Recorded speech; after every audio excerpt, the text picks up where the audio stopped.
This is the final physics video of the year. Lucky you. Actually not lucky you, because obviously physics is great. But you can always look up some videos in your spare time if you really wish, if you're missing it that much. Anyway, on with what I'm going to talk about now. This is the final lesson in magnetism, and although the topic's called electricity and waves, and it's about making a magnet. I thought this would be harder to find stuff to do to show you than it actually is. But the first question is, how do you turn a piece of iron into a magnet? So I'll just tell you first of all, there are two ways you can do it. Either you can leave the iron near a permanent magnet for an extended period of time, and it will line up the domains inside of the magnets. They're all pointing in the same direction in your piece of iron, and then you've turned it into a temporary magnet. If you're not sure what domains are, you should have done that in a previous lesson. And the other way, which I do have time to show you, is by stroking the piece of iron with a magnet in the same direction each time. So I wouldn't do it like this, okay? Because that's a horrible sound. But like this, over and over again, taking it off the paper and doing that multiple times. And again, that's going to line up the domains inside the piece of iron. So, sorry if you can hear talking in the background. First of all, hopefully you can see that this is magnetic. And hopefully you can see that the end of this spoon, here we go, is not.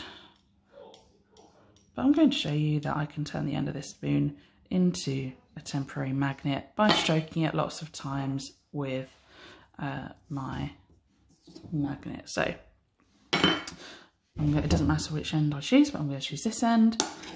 Again, this is a really horrible sound, so I do apologise. Making sure I'm not rubbing back the other way again, but I am picking up the magnet off of the end of the spoon.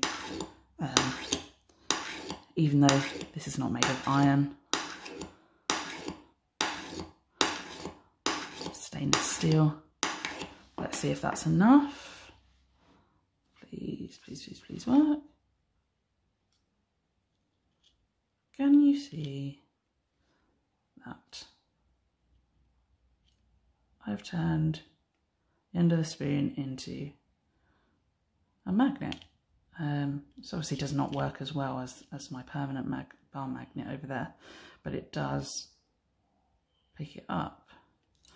It'd probably be better the more I stroke it, but I've actually put this magnet down. I don't know which end I was doing it with, so you'll have to do with that for now.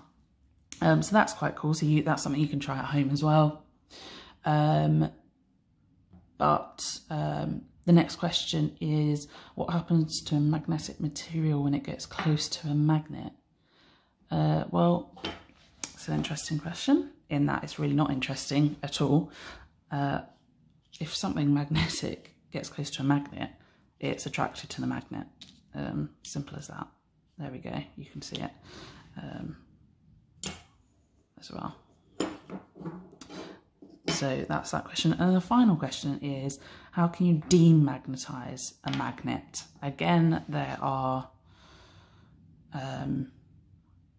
two ways to do this. So how do I stop the end of my spoon being a magnet?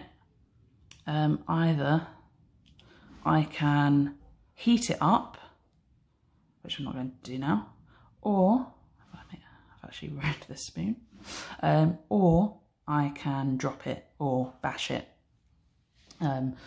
So if I just drop this a few times,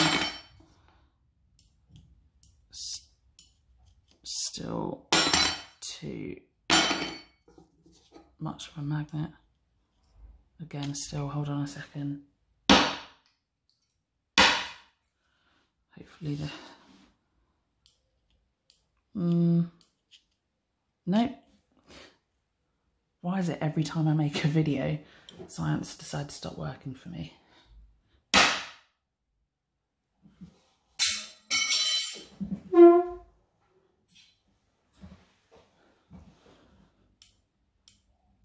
Finally.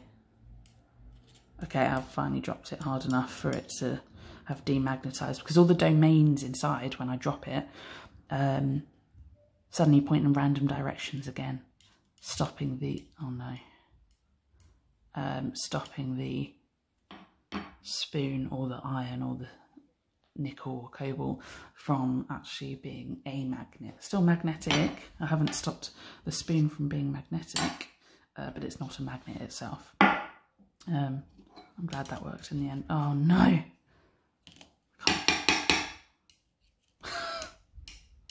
It's definitely not working as well as before. So if I just drop it a few more times, I promise that it will stop picking up the magnet, this bit of metal at all. That's it.